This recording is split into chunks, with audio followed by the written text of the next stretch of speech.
jo familia mang'eny timo, inyo ka dichuo wacho ni ano kadwa mondo iwach na gik thogo. To ino ka nyithindo kata ka wacho ni ka nyithindo kata ka gina beach e ot. Ino ka nitie be pogruok moro nitie kinde ka nyithindo moko wacho niya wan odoro this kind of session. Odoro mondo otim na this session. To moko wacho ni wan okwadwa. Koro Hocho timrega nyaka koro kile ng'ato bi kamoro achiel ma accept niya sa osechopo ng'ama wahero ni erodhi.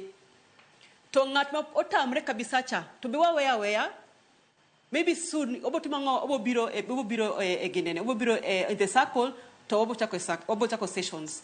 To gima no ka konyo ahinya sama timo ji session ka jahera gi osetho to giwacho ni erokamano ahinya ni miyo wa thuolo mondo wabed gi jahera wani ma watimo ngowa wago oriti. To jomok dwa gibedo gi a lot of regrets. Wacho ni dine wang'e to dine wago oriti chon, dine wa spend time gi ng'atni, dine watimo gik manodwaro go, dine wachokre kamoro achiel to hai marach othoka pok watimo ngowa kapok gone oriti.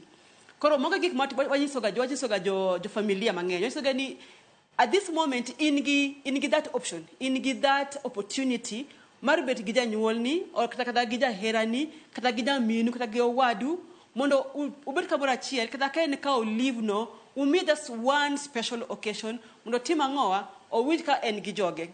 To moro mono timre maber nen mama mane otuo to sano osechopo.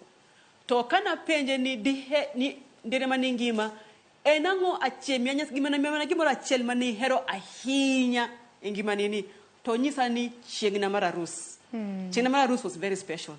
To manaloso kende ka en kende ka en kitanda. To kana romo gi nyithinde madongo go tanyiso gi the same thing ni mama u gima no hero ahinya was the day of her wedding.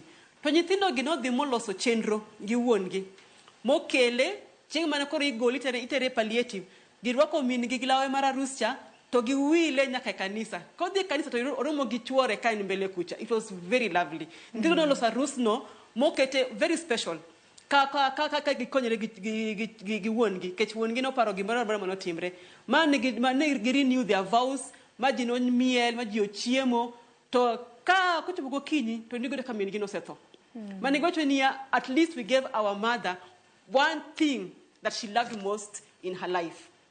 To kama ko timre to ido ka biro ga gi chandruok. To ng'eny ne ahinya kan tere nyithindo mathiso man tere dalano ji mang'eny oko kea ga bot nyithindo kata bang' to ido kan nyithindo ok jok shughulika ahinya ji mana shughulika gi joma dongo to nyithindo ni bora gi luokre bora gi chiemo to sawa ok tere gi hocho mang'eny go. To ka one make sure ni nyithindo gi bentiere wapenyo gi niya in case